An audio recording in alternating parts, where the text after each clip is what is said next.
नमस्कार दोस्तों, स्वागत करती हूँ आपका। एक गांव में एक जमींदार रहता था। उसका नाम धर्मानंद था। धर्मानंद अपने नाम के अनुरूप दान पुण्य के कार्य किया करता था, पर उसकी कोई संतान नहीं थी। कुछ समय के पश्चात उसकी पत्नी बीमार होकर स्वर्ग सिधार गई। पत्नी की मृत्यु के शोक में धर्मानंद भी 1 महीने के अंदर मर गया। धर्मानंद के 2 विश्वास पात्र नौकर थे, एक राम सहाय और दूसरा सोमनाथ। धर्मानंद की मृत्यु के बाद दोनों असमंजस में थे कि क्या करें। इस हालात में एक दिन धर्मानंद के मित्र पुंडरीक, जो पड़ोसी गांव के न्यायकारी थे, वहां आए और बोले, तुम्हारे मालिक ने मरने से पहले मुझसे सलाह करके एक वसीयतनामा लिखवाया है। उनकी शर्तों के अनुसार उनका घर एक अनाथ शरणालय को सौंपना है और नगद 20,000 तुम दोनों में आधे आधे बांटने को कहा है। तब सोमनाथ ने पूछा, महाराज, बाकी संपत्ति के बारे में क्या व्यवस्था की गई है? धर्मानंद वैसे बहुत ही संपन्न थे, मगर उन्होंने दान पुण्य के कार्य में सारी संपत्ति खर्च कर दी। अब कोई शेष संपत्ति नहीं है, पुंडरीक ने जवाब में कहा। उसी रात सोमनाथ ने पुंडरीक से कहा, महाशय, आपकी बातों पर मुझे विश्वास नहीं हो रहा है। मेरे मालिक ने वैसे दिल खोलकर दान किया जरूर, मगर फिर भी उनके पास अचल संपत्ति थी। अंत समय में उनके पास केवल 20,000 रुपये कैसे हो सकते हैं? पुंडरीक इस पर उत्तर देने पर सुकुचाने लगे।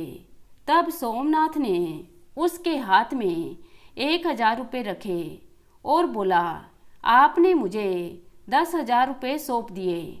इसके लिए मैं आपका आभारी हूँ और उसमें से 1,000 मैं आपको ही भेंट कर रहा हूँ।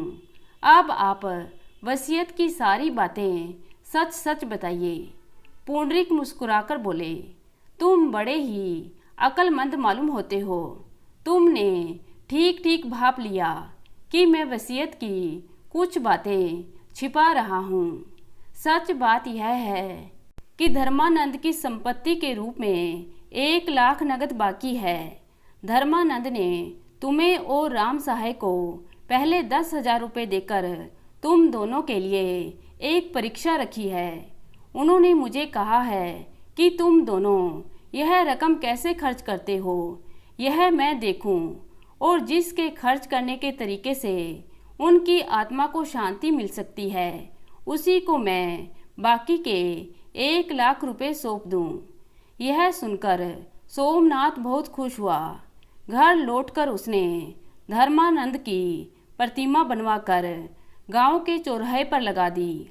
इसके बाद कुछ रकम लगवाकर धर्मानंद की धर्म भावना और उनके दान आदि के संबंध में कथा, गीत, नाटक रचवाकर जनता में उनकी जीवनी का प्रचार करवाया।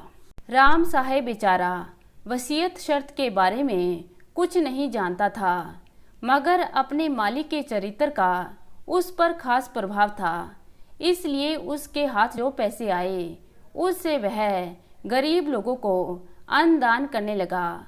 कोई उसकी दानशीलता की प्रशंसा करता तो वह कहता, ये धन तो मेरा नहीं है, मालिक का दिया हुआ है, इसलिए इस प्रशंसा के हकदार केवल मालिक ही हैं। कई दिन बीत गए। एक दिन पुंडरीक धर्मानंद के गांव आए। सारे गांव वालों को इकट्ठा करवा कर उन्होंने धर्मानंद की वसीयत उनके सामने पढ़ी और पूछा, आप लोग ही बताइए कि धर्मानंद की बाकी रही 1 लाख पूंजी सोमनाथ को मिलनी चाहिए या राम सहाय को? गांव वालों ने एक आवाज में राम सहाय का नाम लिया। उन्होंने कहा, गरीब और असहाय लोगों को दान करने वाले राम सहाय को ही शेष 1,00,000 रुपये मिलना उचित होगा। 1,00,000 रुपये राम सहाय को सौंपते हुए पुंडरीक ने सोमनाथ से कहा, तुमने वसीयत का रहस्य जानने के लिए मुझे 1,000 रुपये की रिश्वत दी। तुम्हारे 1,000 मैं तुम्हें वापस दे रहा हूँ। तुम दोनों के स्वभाव जानना मेरे लिए आवश्यक था, इसलिए मैंने वह रकम अपने पास रख ली थी। सोमनाथ ने शर्म से अपना सिर झुका लिया।